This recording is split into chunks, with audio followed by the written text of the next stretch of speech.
I do not have any more complex polyhedrons. Okay, so I'm Eamonn.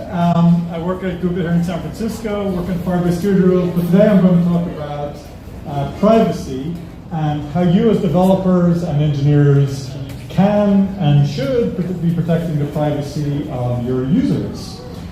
So about a year ago, I came across an app that some refugee agency had created in a very well-meaning way to protect to help guide refugees who are working their way up through the Balkans from Syria up to Germany.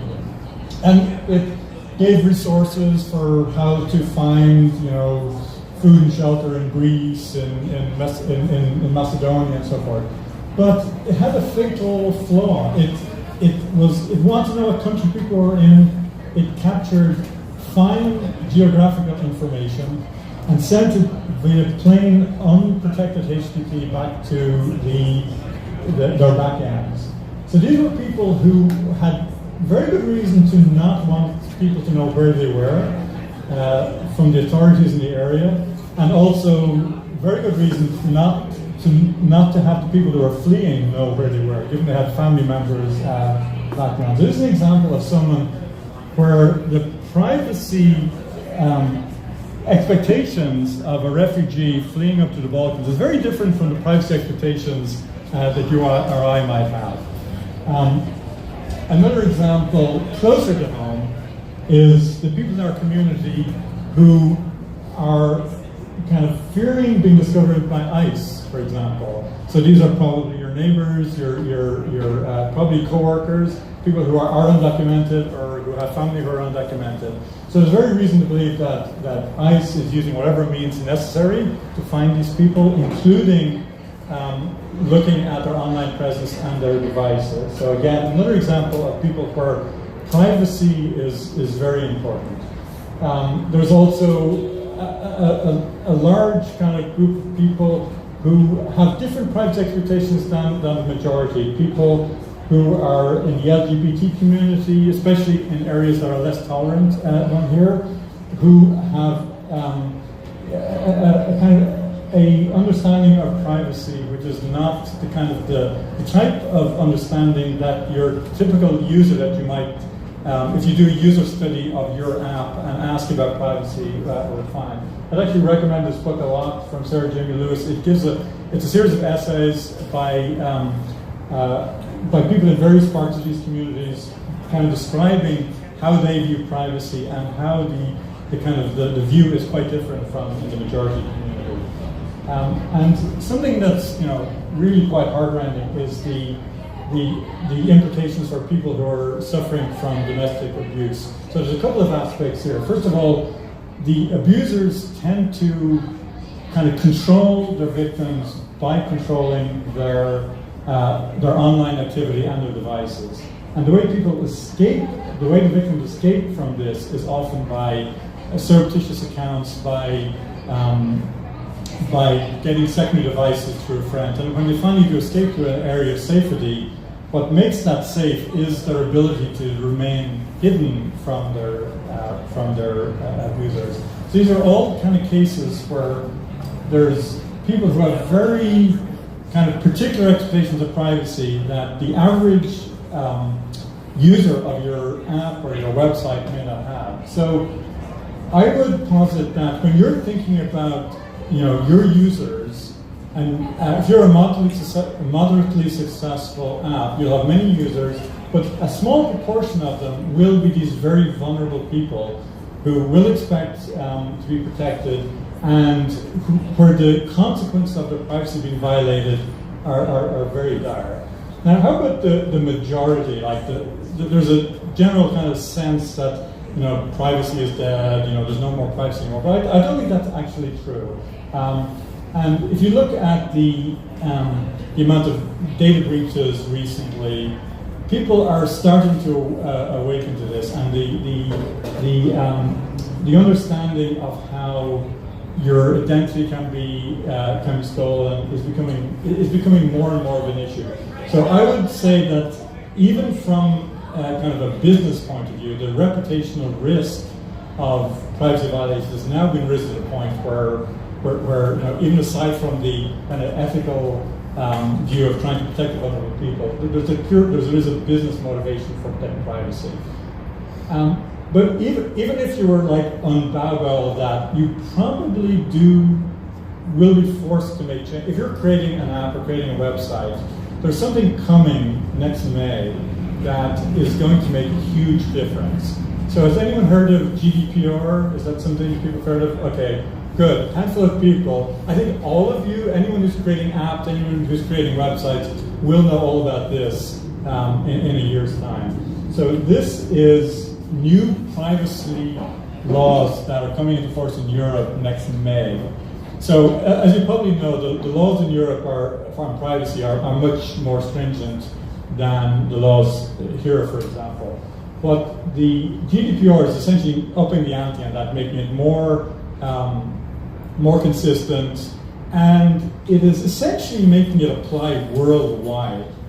So if you have any users in Europe, these laws probably apply to you, even if you're based here. And what's more, the penalties that can be applied are very significant. I mean, they're the kind of penalties that could like break a company. So this is really, catching the attention of a lot of people, and the larger companies are starting to pay a lot of attention to this. Everyone, including startups, are going to really need to pay attention to this. And mid-May is the deadline for this. Okay, so the trouble about laws and regulations like GDPR is that they're written for lawyers and regulators. But us as developers and engineers, like, what do we do with this? What does privacy mean? Privacy is kind of like a somewhat abstract legal process. So I'm going to, the rest of the talk, walk you through kind of the engineering and development kind of implications of some of the principles of privacy. And I'll take 4 examples from GDPR. So one of them is the data minimization. And so the way I would translate that into engineering speak is basically don't store anything that you don't need to store for your current features that you're planning right now. There's a temptation when you're collecting data to, once you're collecting any data, it's kind of just as easy to collect all data. So I would say ignore that impulse. Make sure what you're collecting is only the data that you need for your currently planned features for valid business reasons. It may be that you suspect you will need more data in the future. Leave that to the future. You may or may not need it in the future. Deal with that later. So the data you don't collect is basically data you don't have to protect. So this is like just an easy way, and it makes you in compliance with the data minimization principle. And then a variation of that is to store your data in some kind of anonymized or obfuscated way. So you can like hash email addresses, you can randomize some of the numerical data, but be a little careful about that. I mean, it's generally a approach that you can use, but there are ways of reversing that and de-anonymizing that, and there's been several well-publicized cases where companies have released what they consider to be anonymized information, but that information possibly, when combined with other data sets, you can extract enough data to identify people. There's a whole theory of differential privacy which examines this and can give you kind of more mathematical insight into this. So do obfuscation, do anonymization, but with care. But if at all possible, just don't collect the data. However, of course, you sometimes do need personal data. I mean, it might be essential to the operation of your app. So given that, the next kind of principle is data stewardship, which basically means that you should consider data that you're storing, that's personal data on behalf of your users, is like this precious data that you are protecting, and you should treat it like that. And basically, security is a prerequisite for privacy.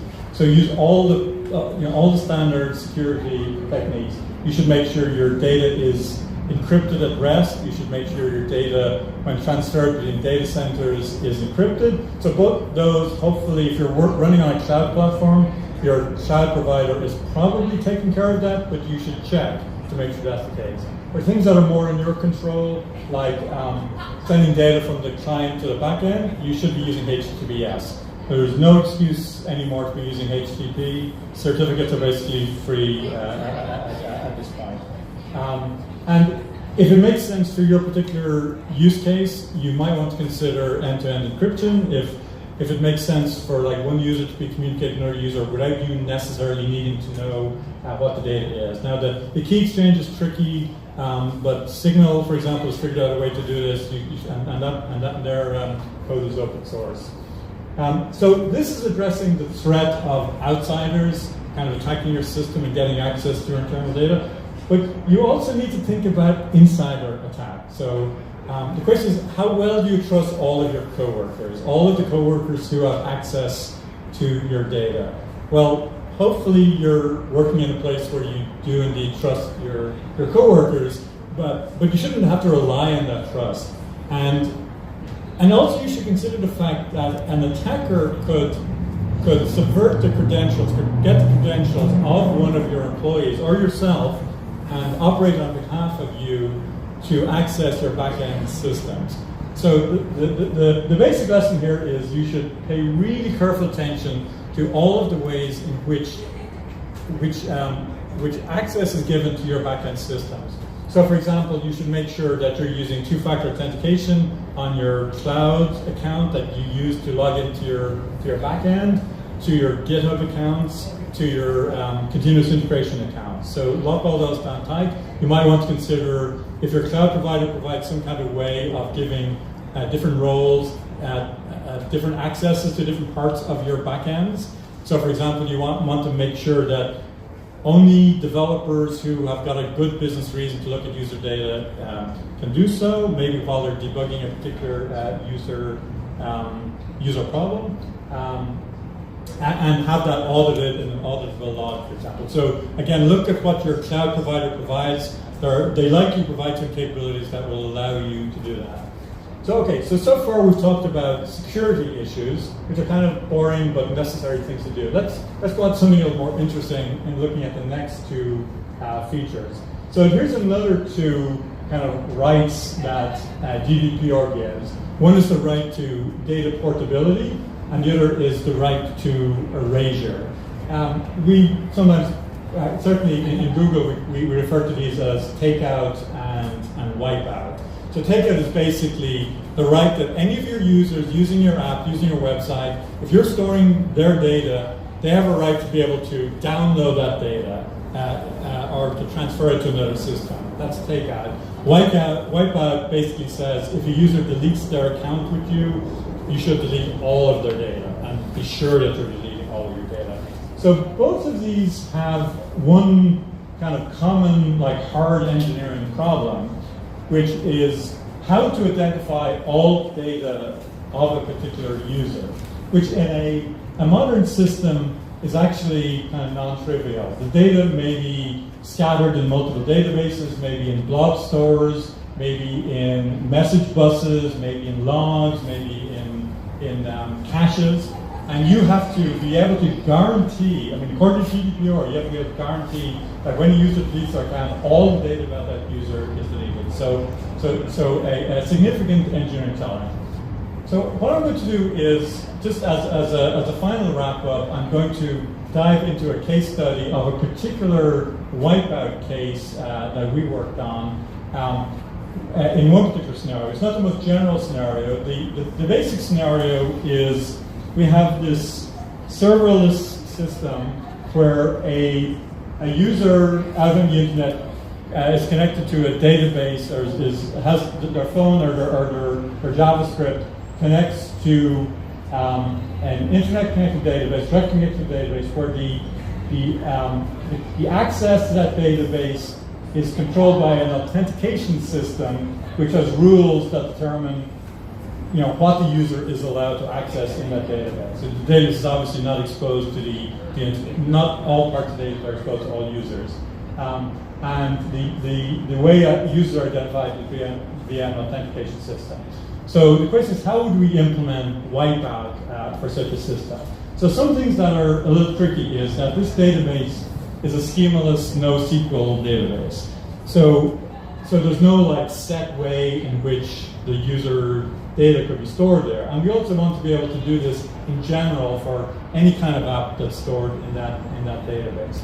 Also, for this type of NoSQL database, people typically use a technique called denormalization, which is when you store data, you write it in write multiple copies of the same data, so that when you do a query, it's more efficient to access the data with a single query rather than having to do multiple queries. So the result of that is that your user data is going to be scattered in multiple places over the database with a complexity that then depends on the app and will be different from every app. So the way we approach this is, so actually the person who did this was Dan Jang, who's an intern we had at Google at Firebase last year. So what she did was, she took advantage of a capability of our authentication system, is which we could register a trigger for events on that system, where we could detect an account deletion event. So that was pretty convenient. It meant that when a user deleted, we could now run some code, which was Node.js JavaScript code running in the cloud, which would run anytime a user deleted their account, and we had essentially the user ID associated with that user. And then we delete that user. And we delete all the data associated with that user. However, there is a problem here. How do we actually know what that user data is in a way that works for all apps? So what Dan did is she took advantage of the fact that these authorization rules essentially implicitly say where the user data is, because included in what the rules say is what a user is allowed to write to. And so if you make the assumption that what a user is allowed to write into the database is essentially user's own data, then we can identify the user. Now, it turns out to be not quite so simple. This has to work for all apps. The rules allow for data-dependent expressions, basically. There's various kinds of hierarchical way of nesting rules. But in the end, Dan managed to write code that was able to take these pretty complicated rules and generate a list of places in the database where that particular user's data was, in ways that could take account of the fact that, one user's rules might, there might be like a super user, for example, that would have more access to another, and so we'd be picking out the super user's part of the database, as opposed to some other user might have a different role that would have a different set of the database. And so the net result is we have a system where we can automatically wipe out the data from any app in this particular database. So that was a quick kind of whistle-stop tour through kind of the privacy. I hope I've kind of given you some motivation for why you really do need to protect the privacy of your users. It's a good thing to do, it's the right thing to do, but you actually really need to do it anyway by law, by European law, which applies here starting next May. So I'd love to talk to you more about this, about if you're already doing anything like this, or if there's something your cloud provider should be doing. I'd love to hear about that. And also, this is not just, there was a lot of people working on this, a lot of people at Google who have worked on this and who've supported me in this. So again, thank you very much.